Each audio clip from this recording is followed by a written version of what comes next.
Kaixo guztioi, gaur Nietzscheren filosofiaren atal berri bat landuko dugu, konkretuki nihilismoa eta balioen transbaliakuntza.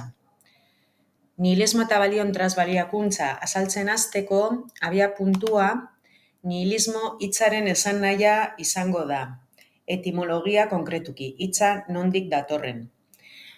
Nihilismo hitza latinezko nihil hitzetik dator, zeinak eserez esan nahi duen. Ondorioz, nihilismoa bizitza jarrera bat da, edota jarrera filosofiko bat, existentziari balio oro ukatzen diona.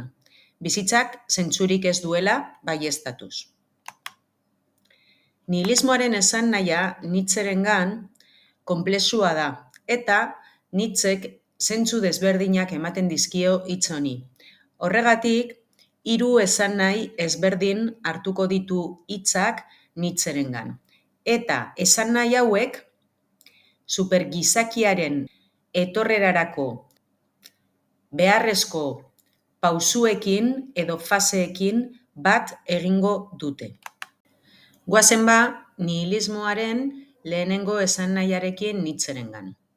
Eta esan nahi hori nihilismoa bizi gainbera gisa da. Nietzscherentzat, existentzia edo bizitzari zentzua emateko errealitate absoluto bat sortzen duen kultura oro, kultura nihilista da. Kristautasunaren kasuan, jainkoa eserez hutsa den neurrian kultura kristaua eta azken batean mendebaldeko kultura osoa nihilista da.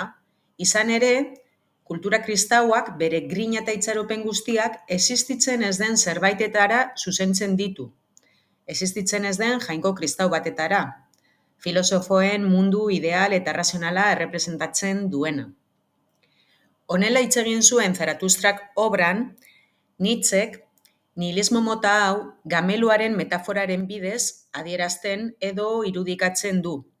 Izan ere, gameluak bere soinean balio kristauen zama darama. Eta gamelua, zama handienen onarpen etxiaren ikurra dugu. Nihilismoa bizi gainbera gisa azaldu ondoren, nihilismo pasiboarekin egiten dugu topo.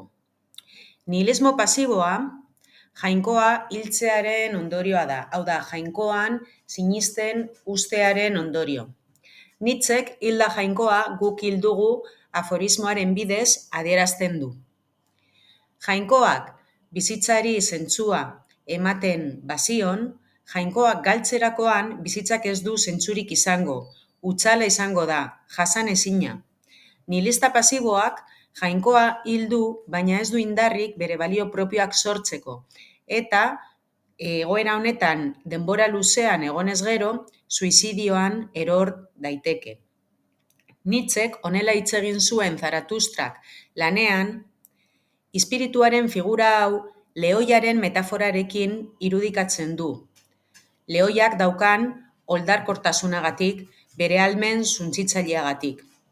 Zergaitik hitz egiten du nihilismo pasiboaz? Lehoiak indar nahikoa daukalako jainkoa hiltzeko, baina ez delako oraindik gai bere balio propioak sortzeko, eta baliorik edo zentzurik gabeko bizitza bat bizi duelako. Nihilismo pasiboari nihilismo aktiboak jarraitzen dio. Nihilista aktiboa da, balio menderatzaileak eserez hutsa asmakuntza bat direla erakusten saiatzen den filosofia. Ondoren, balio berriak proposatuz. Nietzscheren filosofia, zentzu honetan, nihilista dela esan dezakegu. Indarrean dauden balio kristauak erabat suntsitzeko asmoa daukalako eta erabat berriak diren beste batzuekin ordezkatzen saiatzen delako.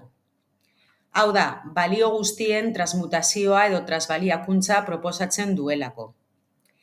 Honela hitz egin zuen Zaratustrak obran, Nietzschek nihilismo mota hau haurraren metaforaren bidez irudikatzen du.